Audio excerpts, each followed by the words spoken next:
dito sa laban na ito, inaamin ko, talo tayo! Bakit?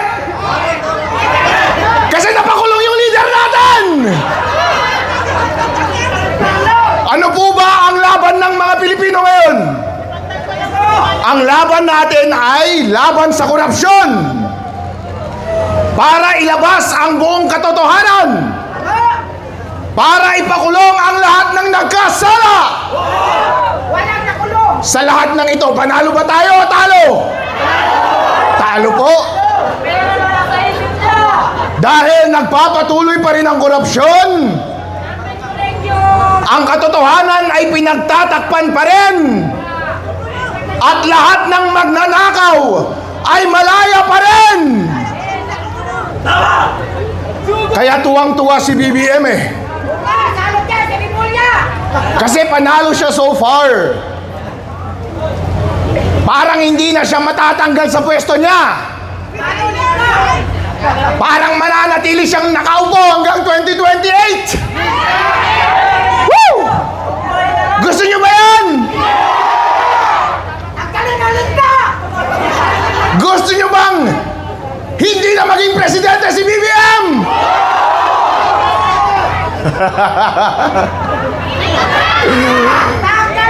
Pero sino magpapatuloy ng Blue Ribbon investigation?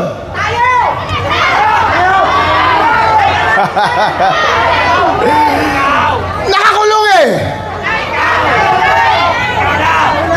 Pinakulong ni the false Messiah, Jesus Crispin Remulla. Walang iya ito. Ganon din si Mike Defensor, ang pasimuno.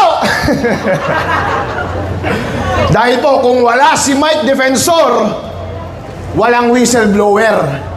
Totoo yan. Kapag wala si Mike Defensor, hindi magkakaroon ng tapang ang mga dating bodyguard ni Zaldico para magsalita. Hindi magkakaroon ng tapang si Zaldico na magsalita. At hindi magkakaroon ng tapang si Romualdez na magsalita. At lahat sila hindi magkakaroon ng tapang na ituro si BBM na siyang mastermind ng korupsyon sa Pilipinas. At ang tanging nakikinig lamang sa kanila ay ang Blue Ribbon Committee ni Senator Marcoleta. Ngayon, ang dalawang leader natin, si Senator Marcoleta, si Mike Defensor, nasa kulungan! Palakpakan si BBM! Ang galing niyong magnakaw! Ang galing niyong magpakulong ng kalaban! Ang galing niyong magpatahimik ng kaaway! At magpapatuloy kayo sa maling paggamit ng inyong kapangyarihan! Congratulations!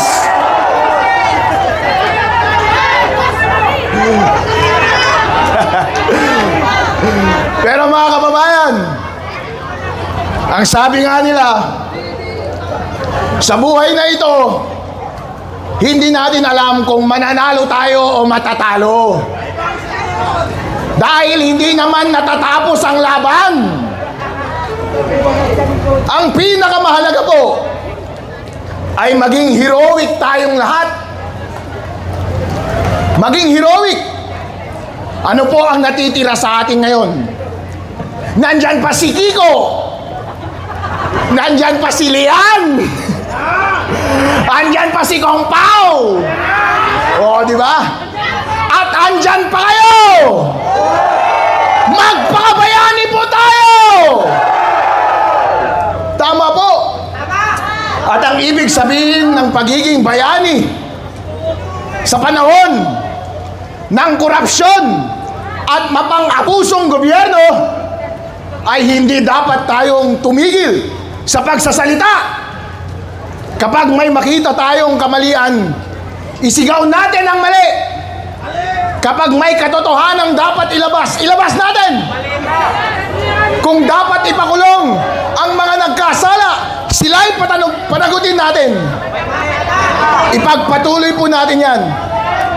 Dahil kailangan maramdaman ng mga opisyal ng ating pamahalaan ang totoong damdamin ng bawat Pilipino. Kaya susuko po ba kayo? Susuko po ba tayo? Hindi po. At marami pa po tayong pag-asa. At marami rin pong nagpapakabayani ngayon sa Senado. Ano ang mga natitirang laban natin? Ang impeachment ni VP Sara Duterte. Naniniwala po ako na pakikinggan kayo ng ating mga senador. Totoo po yan. Tingnan niyo po si Senator Chis Escudero. Woo!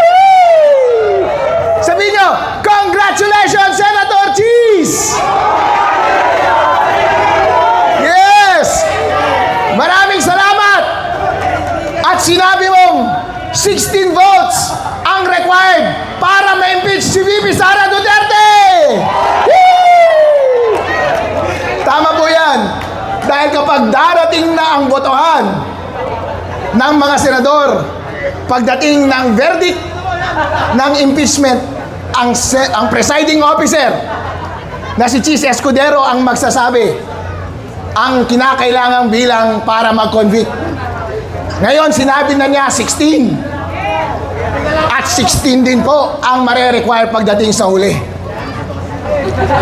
Ngayon po, dahil idineklara niya na yun, tingnan mo, nagbago po ang tono ng mga senador ngayon. Pag nagtatanong sila, parang kakampi na natin sila, hindi po ba? Oo. Dahil alam nila na ang laban sa impeachment